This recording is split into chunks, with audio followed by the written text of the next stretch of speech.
I swear I didn't mean for things to go the way they did. If you had asked me even a few months ago what my life would look like, I would have given you something ordinary, maybe a stable job, maybe healing from my last breakup, maybe slowly figuring out who I was again. But never this. Never something so complicated, so heavy, that even now I struggle to put it into words. My name is Patricia. I'm 24 years old. And before everything changed, my life was already falling apart in ways I didn't fully understand. Heartbreak had become something familiar to me.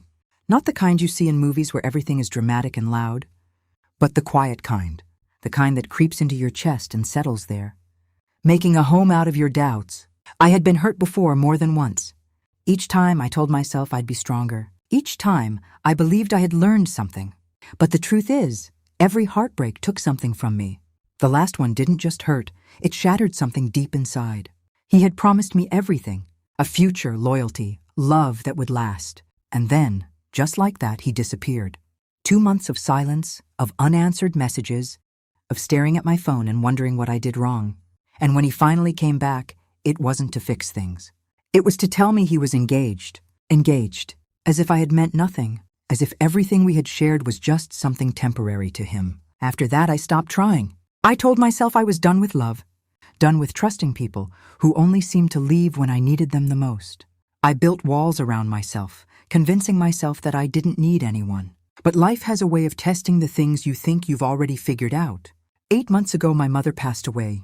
Even now, saying it feels unreal. She had been sick for a while, cancer slowly taking pieces of her away from us.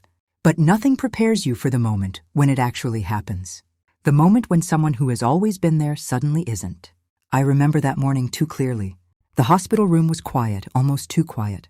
Machines humming softly in the background. The faint smell of antiseptic in the air. My father stood beside her bed, holding her hand like he had done 1,000 times before. But this time, there was something different in his eyes. Something final. "It's okay," he whispered to her. His voice breaking in a way I had never heard before. "You can let go." And she did. Just like that. No dramatic moment. No last words. Just a quiet, peaceful breath. And then nothing. That was the moment everything changed. After the funeral, people came and went.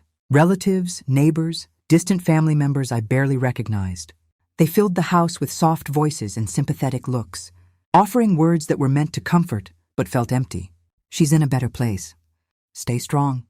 You'll get through this." But none of it helped, because when the last person left, when the door finally closed and the house fell silent again, that's when the reality truly hit. She was gone, and the silence she left behind was unbearable. I moved back in with my father just a few days later. It wasn't something we discussed. It just happened. I couldn't leave him alone in that house. Not when I could see how much he was struggling. He wasn't the same man anymore. My father had always been strong. The kind of man who handled everything, who never let emotions get the better of him. But after my mother died, it was like something inside him broke. He became quieter, slower, lost. Most days he would sit by the window, staring outside as if he was waiting for something or someone that would never come back. He stopped taking care of himself the way he used to. Meals went untouched. The house grew messier. Even the lights stayed off unless I turned them on. It was like he didn't know how to exist without her. And maybe in some ways he didn't. I tried to keep things together, for both of us. I cooked, even when neither of us felt like eating. I cleaned, organized, did everything I could to bring some sense of normalcy back into our lives. I kept the television on in the background, just to fill the silence, because the quiet had become too heavy to bear. But nights were the hardest. That's when everything felt the most real.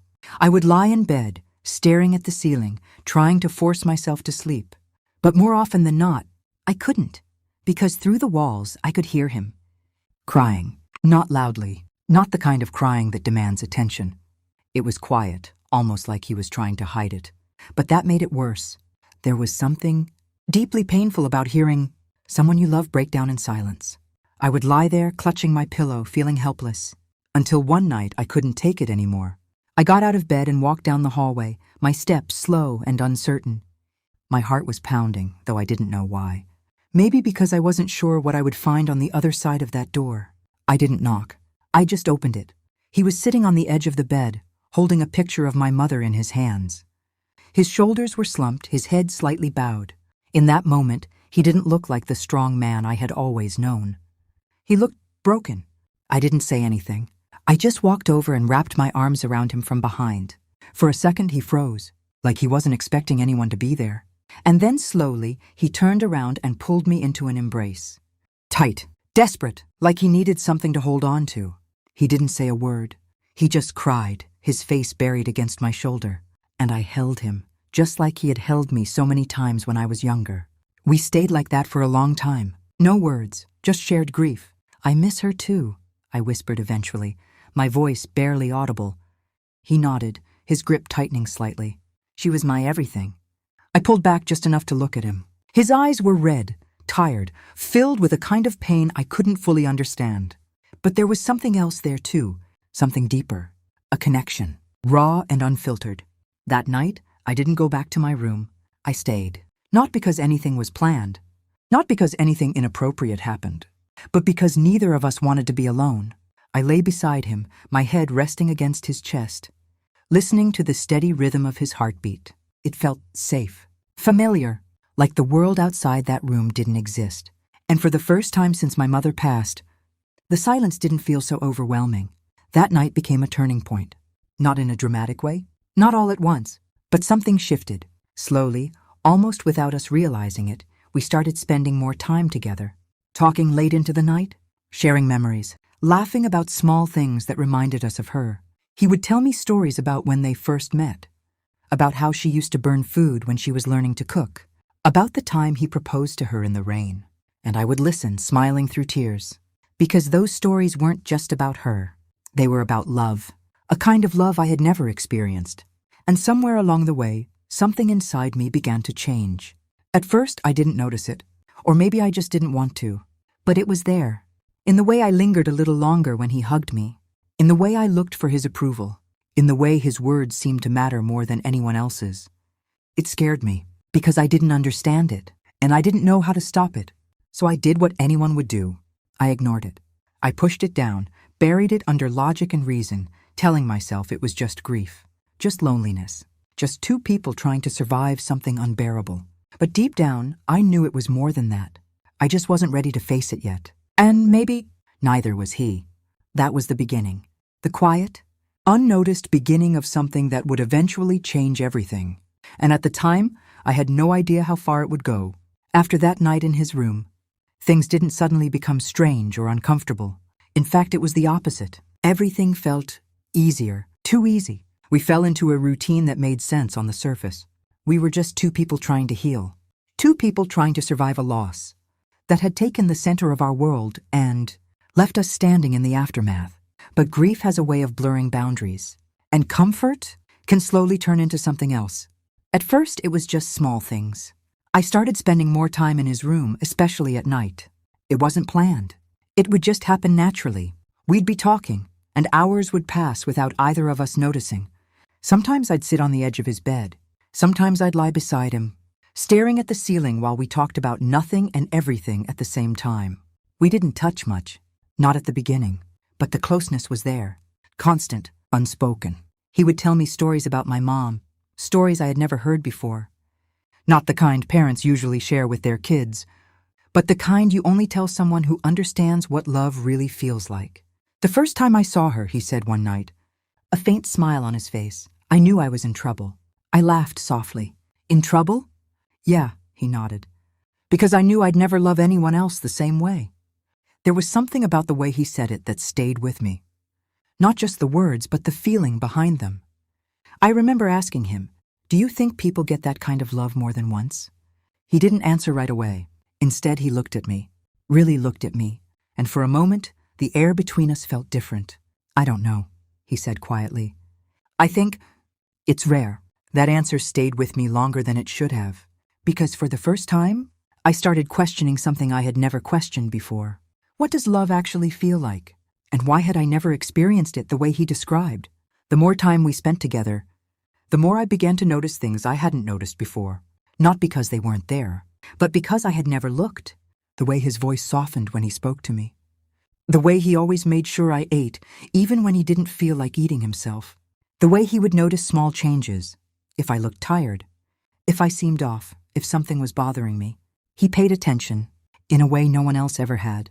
And slowly, that started to matter more than it should have. I told myself it was normal. Of course it was. He was my father. He was supposed to care. But there were moments, small, fleeting moments, where something didn't feel entirely normal. Like when he hugged me and I didn't want to let go. Or when he called me beautiful and instead of brushing it off, I felt it. Deeply. One evening, we were sitting on the back porch. The sun was setting, casting everything in this soft golden light. It was quiet, peaceful in a way that felt almost fragile. He was talking about something, I don't even remember what, but I wasn't really listening. I was watching him, the way the light hit his face, the calm expression in his eyes, the quiet strength he carried, even after everything he had lost. And for a moment, I forgot. Forgot who he was supposed to be. Forgot who I was supposed to be. I just saw a man. A kind, strong, deeply human man. And that realization hit me harder than anything else, because it scared me.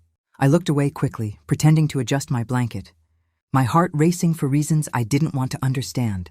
That was the first time I truly acknowledged it. Something was changing, and I didn't know how to stop it. After that, I became more aware, more careful. His hand moved, his thumb brushing lightly against my cheek. A simple gesture, but it didn't feel simple anymore. "You're so beautiful," he whispered. Soft, almost hesitant, like he wasn't sure if he should say it out loud. And that was the moment, the exact moment everything could have stopped. I should have stepped back. I should have said something. I should have reminded both of us of who we were. But I didn't. Because when he leaned in, I didn't move away. Our lips met, softly, slowly, like neither of us fully believed it was happening. It wasn't rushed. It wasn't aggressive. It was quiet, careful, almost uncertain. But once it started, neither of us stopped. And just like that, the line we had been dancing around for weeks disappeared, not in a dramatic way, not with some sudden realization, but quietly, like it had never been there to begin with. And in that moment, everything changed. I didn't sleep that night. Not really. I closed my eyes, turned from one side to the other, pulled the blanket over my head, then kicked it off again. But sleep never came. Every time I drifted even slightly, my mind pulled me right back. Back to the couch, back to his arms, back to that moment we crossed a line that should have never been touched. Morning came too quickly, and yet at the same time, it felt like it took forever. I woke up staring at the ceiling, my body heavy, my chest tight. For a few seconds, I let myself forget. I let myself exist in that small space where nothing had happened yet. But then I turned my head, and he was there, awake, staring up at the ceiling just like me. Neither of us said anything. Not good morning, not how are you, nothing. Just silence. But this silence, it wasn't like before. Before, silence had been comforting. It had been something we shared, something that connected us when words weren't enough. Now, it felt like distance, like something had been placed between us overnight, something invisible, but impossible to ignore. I sat up slowly, pulling the blanket closer, around me like it could somehow shield me from everything I was feeling. I'm going to make coffee," I said quietly. My voice sounded unfamiliar, small. He nodded but didn't look at me. "Yeah, okay." That was it. That was all. I got dressed quickly and left the room, my heart pounding with every step I took down the hallway. The house felt different. The same walls, the same furniture, the same quiet, but everything felt off, like something had shifted beneath the surface. In the kitchen, I kept myself busy. Coffee, toast, anything to avoid thinking, anything to avoid feeling. But it didn't work, because no matter what I did, my mind kept going back to the way it felt, to the way it didn't feel wrong in the moment. And that scared me more than anything else. A few minutes later, I heard his footsteps, slow, careful, like he wasn't sure if he should even be there. He walked into the kitchen and stopped a few feet away from me. "Smells good," he said, his voice low. I nodded, not turning around. "Yeah, just coffee." Another silence. Heavy, uncomfortable. I grabbed a second mug and placed it on the counter without looking at him. He stepped closer, reaching for it at the same time my hand was still there. Our fingers brushed, and just like that, everything rushed back. We both froze, pulled away, like we had been burned. "I'm sorry," he said quickly. Too quickly, like the words had been sitting there, waiting. I swallowed, my throat tight. "Me too." But even as I said it, I didn't fully understand what I was apologizing for. Was it the moment? The feeling? Or the fact that part of me didn't regret it the way I should? We sat at the table across from each other, two people who had spent weeks growing closer, now suddenly unsure how to even exist in the same room. He kept stirring his coffee long after the sugar had dissolved. I kept staring at my hands like they held answers I couldn't find. Finally, he spoke again. That shouldn't have happened. His voice was firm this time. Not angry, but certain. I nodded slowly. I know. And it can't happen again. There it was. The line, the one we should have never crossed, now being drawn again. But this time it felt real. I looked up at him, really looking for the first time since last night. He looked tired, older, like the weight of everything had settled into him all at once. I don't want to hurt you, he said. I know, I whispered. And I don't want to lose you. That one hit harder than anything else, because beneath everything, the confusion, the guilt, the fear, that was the truth we were both holding on to. We had already lost so much. Neither of us could handle losing each other too. The rest of that day passed in a blur. We stayed busy, cleaning, folding laundry, watching television, anything that kept us from talking, anything that kept us from feeling. But no matter what we did, it was there. That awareness, that shift. Every glance lasted a second too long. Every movement felt too careful. Every silence felt louder than it should. That night I stayed in my room, for the first time in weeks, and it felt wrong. Not because of what had happened, but because of how used I had become to being near him.